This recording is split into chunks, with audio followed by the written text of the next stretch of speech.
네, 이번 코너는 취재 파일입니다. 관심사가 큰 경제 이슈를 하나 골라 심층적으로 파헤쳐봅니다. 정부가 올해 경제 성장률에 대해 암울한 전망을 내놨습니다. 1%대 저성장 가능성을 정부 스스로 인정했는데요. 이 경기 부양을 위한 추경 편성 요구가 더 거세지고 있습니다. 그 관련 내용 경제부 최욱 기자와 함께 자세히 알아보겠습니다. 네, 어서 오십시오. 네, 안녕하세요. 네, 먼저 정부가 발표한 이번 경제 정책 방향이 어떤 내용이 담겼는지부터 전해주시죠. 네, 정부는 매년 반기마다 경제 정책 방향을 통해서 이제 경제 전망을 제시하고 향후 중점적으로 추진할 핵심 경제 정책 과제를 발표하는데요. 네. 올해 경제 정책 방향에선 핵심 과제보다는 경제 전망 쪽에 관심이 더 쏠렸습니다. 네. 아무래도 탄핵 정국이 계속되다 보니 이번에 발표하는 정책 과제들의 실현 가능성에 대해 의구심이 드는 것도 사실인데요. 만약 헌법재판소에서 윤석열 대통령 탄핵이 인용되고 조기 대선이 치러지면 정책 방향에 대한 수정이 불가피하기 때문입니다. 네. 이런 이유로 일각에선 이번 경제 정책 방향을 놓고 반년짜리 정책 혹은 시한부 정책이란 얘기가 나오기도 했습니다. 네, 지금 정치 상황이 불안하니까 경제 정책에 대한 신뢰도는 떨어진 상황인데 경제 전망은 그럼 어떻게 내다봤죠? 네, 올해 우리나라의 경제를 한마디로 요약하면 이제 저성장 국면이라고 할 수 있는데요. 네. 올해 경제가 어려울 것이라는 예상은 사실 지난해 하반기부터 줄기차게 나왔던 거긴 합니다. 네. 먼저 트럼프 2기 행정부가 출범하면서 우리나라의 수출이 타격을 입을 것이란 전망이 지배적이었고요. 특히 대외경제정책연구원은 트럼프 당선인의 공언대로 모든 수입품의 20%의 보편 관세 그리고 중국산 제품의 60%의 관세를 적용할 경우 우리나라의 수출이 연간 최대 448억 달러, 약 65조 원이죠. 이렇게 크게 줄어들 수 있다고 경고하기도 했는데요. 네네. 여기에 비상계엄 사태 이후에 경제 심리마저 위축되면서 가뜩이나 좋지 않았던 내수 경기가 더 악화할 수 있다는 전망도 나오고 있습니다. 정부는 이런 우려를 반영해 올해 성장률 전망치를 1.8%로 제시했는데요. 네. 이 수치는 1.9%로 예상한 한국은행이나 2.0%로 전망한 KDI보다 낮은 수준입니다. 보통 정부가 한국은행 같은 이런 다른 기관들보다는 그 성장률 전망치를 더 낙관적으로 제시하지 않았습니까? 네, 좋은 지적해 주셨는데요. 일반적으로 정부가 한은 등 주요 기관보다 높은 성장률 전망치를 내놓는 것은 네. 이제 이 수치의 정책 의지까지 반영하기 때문인데요. 가용할 수 있는 모든 수단을 써서 어떻게든 성장률을 끌어올리겠다라는 의지가 포함되는 겁니다. 네네.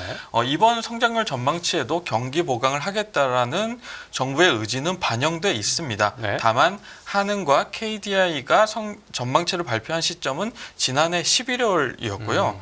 정부가 전망치를 산정한 시점은 작년 말이었다라는 차이가 있는데요. 네. 정책 의지를 담았음에도 한 달이라는 시차 때문에 성장률 전망치가 다른 기관들보다 낮아졌다는 게 정부의 공식 설명입니다. 네.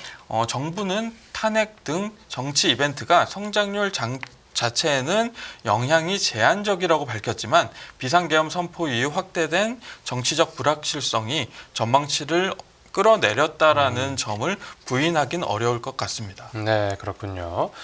그리고 또 어떤 이유 때문에 지금 성장률 전망치를 1%대로 좀 낮게 본 거죠? 네, 이제 성장률이 높은지 낮은지 판단할 때 우리가 잠재 성장률이란 개념을 자주 사용하는데요. 네. 잠재 성장률은 노동이나 자본 등 자원을 최대로 활용했을 때 이제 달성 가능한 성장률 수치를 말합니다.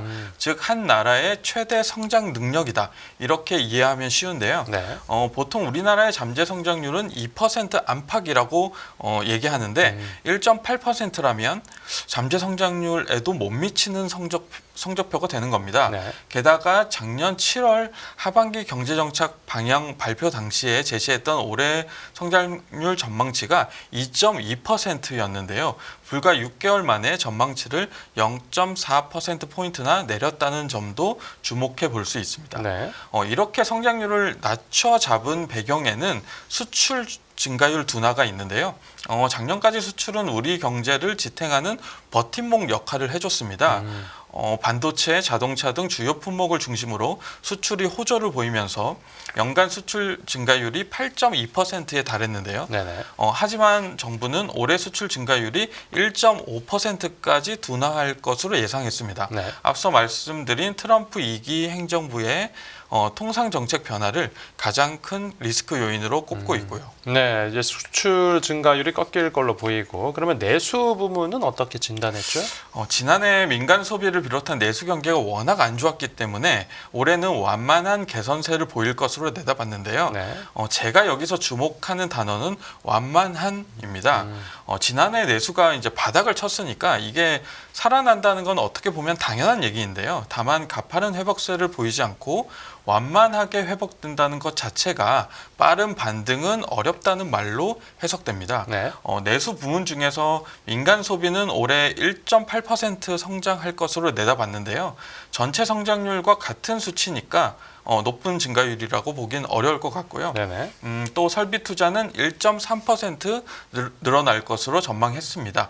이제 가장 큰 문제는 건설 투자인데요. 네. 건설 투자는 1.3% 줄어서 작년에 이어 2년 연속 감소세를 이어갈 것으로 그렇게 예상하고 있습니다. 네, 그러니까 수출이 부진해지고 또 내수는 이제 회복 속도가 느릴 걸로 보이는 건데, 지금 그래서 성장률 전망치를 낮춰놨고요. 근데 이제 해외 증권가에서는 뭐 이 정도 성장률도 달성하지 못할 걸로 보고 있나 봅니다. 네, 아직 이제 연초이기 때문에 사실 1.8%란 숫자를 정부가 달성할 수 있을지 없을지 현재 시점에서 판단하는 건 좀 어려운데요. 네. 하지만 전문가들 사이에선 정부가 정치적 불확실성에 따른 경제 심리 위축을 너무 간과하고 있는 것 아니냐 이런 지적이 나오기도 합니다. 네. 한은이나 KDI 다른 국제기구보다 신속하게 성장률 전망치를 수정하는 해외 IB들의 경제 전망을 살펴보면요, 이런 지적이 좀 납득되기도 하는데요. 네. 비상계엄 선포 이후 해외 IB들은 우리나라의 이제 올해 성장률 전망치를 계속 하향 조정하고 있는 추세입니다. 비상계엄 사태 이후에 CT가 1.5%까지 전망치를 내렸고요. 네. 최근에는 ING가 1.4%, JP모건이 1.3%까지 전망치를 낮추기도 했습니다. 네. 이들은 공통적으로 정치적 불확실성 확대와 제주항공 여객기 사고에 따른 소비 심리 위축을 지적했는데요. 올해 들어 내수 부진이 더욱 심화할 수 있다. 이런 경고도 내놨습니다. 네, 이제 미국에서 보는 그 시각이 더 냉정하네요. 지금 전국이 불안한 상황이라고 하더라도 이제 경제를 살리기 위한 노력은 또 따로 있어야 되겠죠. 네, 다시 올해 경제정책 방향으로 돌아가 보면요.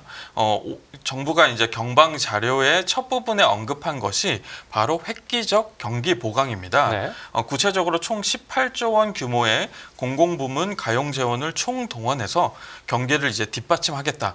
이렇게 밝혔는데요. 네. 가용 재원에는 재정 공공 추가 투자가 6조 원이고요. 정책 금융이 12조 원으로 포함되고 있습니다. 네. 이와 함께 상반기 재정 신속 집행 비중도 역대 최고 수준인 67%까지 높이기로 했는데요.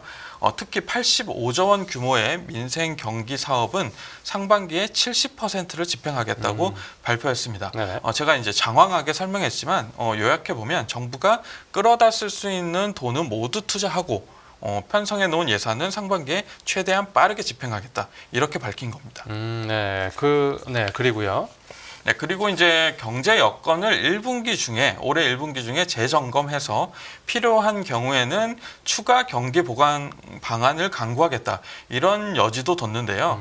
정부가 이런 내용을 담은 자료를 공개하자 이제 출입 기자들 사이에서는 추가 경기 보강 방안이 도대체 뭐냐? 이런 의문이 제기됐습니다. 네. 특히 이제 브리핑에서는 야당이 요구하고 있는 추가 경정 예산, 즉 추경이 추가 경기 보강 방안에 포함되느냐 이런 질문이 나오기도 했는데요. 네. 기재부는 이에 대해 다양한 방안을 열어놓고 검토하겠다라는 답변을 내놨습니다. 이 답변만 사실 보면 상황에 따라 추경 편성을 검토할 수도 있다 이런 얘기로 들리는데요. 네. 다만 기재부는 경제정책 방향 발표 이후 보도 설명 자료를 배포해서 추경 편성을 검토하고 있지 않다 이렇게 선을 긋기도 했습니다. 네, 그러면 결국 추경을 뭐 한다는 겁니까? 안 한다는 겁니까? 기재부가 추경 편성 가능성에 대해 이제 명확하게 답변을 해주면 좋은데 현재까지는 이렇게 애매한 답변만 내놓고 있는데요. 네네. 제가 이제 파악하기로는 현재 단계에선 추경 편성을 검토하고 있지 않다는 건 맞습니다. 네네. 하지만 야당의 추경 요구가 이제 점점 거세지고 있고 이창용 한국은행 총재까지 조기 추경 필요성을 언급하고 있는 상황에서 기재부가 계속 추경에 대해 소극적인 자세를 취하기는 좀 어렵지 않겠냐 이런 예상이 나오고 있고요. 네. 경제 전문가나 금융시장에서는 기재부가 결국 추경을 편성할 것이란 쪽에 무게를 두고 있습니다. 네. 이제 규모는 좀 다양한 예상이 나오고 있는데 10조에서 20조 원 이렇게 예상하는 전문가들이 가장 많고요. 현재 정부가 이제 쓸 수 있는 정책 수단을 살펴보면 이런 추가적인 재정 투입 외에는 성장률을 반등시킬 만한 뚜렷한 방안이 사실 없기도 합니다. 그래서 추가적인 재정 투입이 성장률 반등에 얼마나 기여할지에 대해서는 의견이 갈릴 수가 있지만 네. 효과가 어느 정도 있다는 것은 대다수 전문가들이 인정하는 부분이기 때문에 추경 편성 외엔 달리 선택지가 없다 이런 진단도 나오고 있습니다. 네, 알겠습니다. 네, 오늘 취재 파일은 여기서 마무리하겠습니다. 잘 들었습니다. 네, 감사합니다.